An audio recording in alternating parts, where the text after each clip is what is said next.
الرحيم. معكم محمد بولعتوب، المدير الفني للملتقى الوطني لفن الدقة في دورته التاسعة. وكما جرت العادة خلال الملتقى الوطني لفن الدقة ولينا تنعطيو واحد اليوم خصيصا للقصبة السلطانية.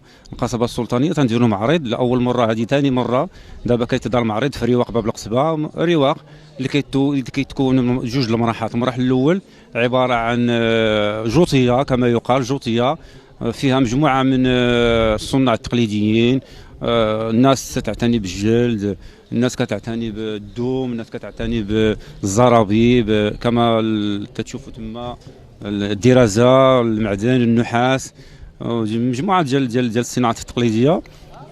الرواق الثاني كيتكون كذلك من معرض للصور ديال الفنانة القدام ولوحات فنية، والساحة ديال السجن اللي هي ساحة محمد الشيخ السعدي، فيها أمسية فنية تراثية اللي غادي يكون فيها الفقرات التالية: تكريم لمجموعة من الشخصيات اللي عطات التراث المحلي، ومجموعة من الشخصيات اللي عطات للرياضة بشكل عموم هنا بحي القصبة.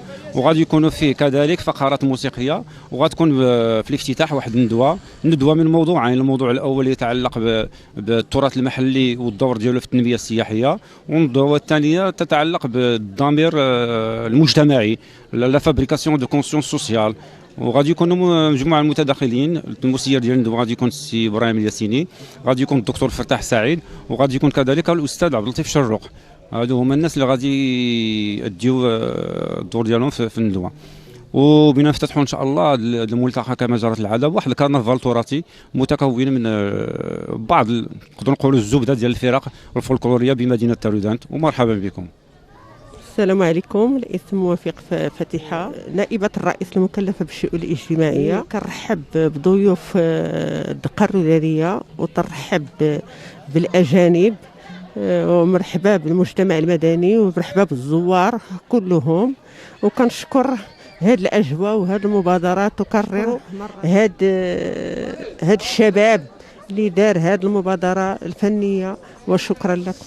Bonjour, je m'appelle Susanna et j'ai la chance d'être à Taroudan, dans cette petite Marrakech comme ils l'appellent, et nous sommes accueillis comme des princes et des rois par l'hospitalité de ce pays. Concrètement, nous sommes venus faire un stage de musique avec monsieur Ali Alaoui, et il nous a présenté la Daka que j'avais déjà rencontrée à une autre occasion. Et tout ce que je peux dire sur ces grands artistes qui sont des personnes authentiques, généreuses et maîtres dans leur domaine, c'est qu'ils ne peuvent que conquérir le monde. C'est une musique qui a sa place au plus haut sommet, et je sais qu'elle y est et qu'elle y restera.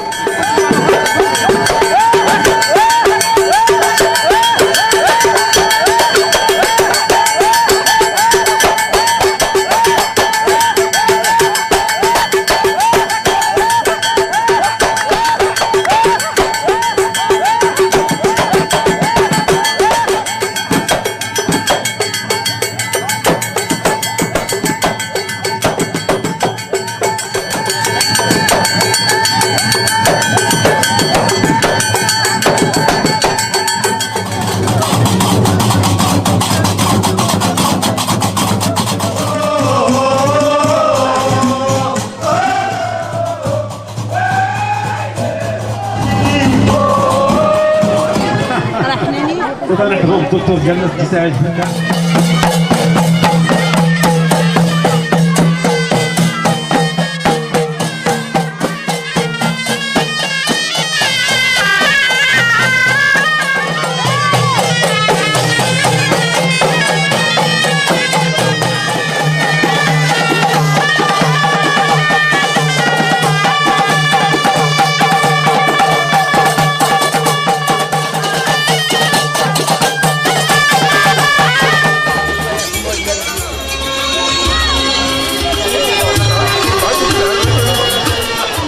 قايدون الصفارة بإقليم تارودان.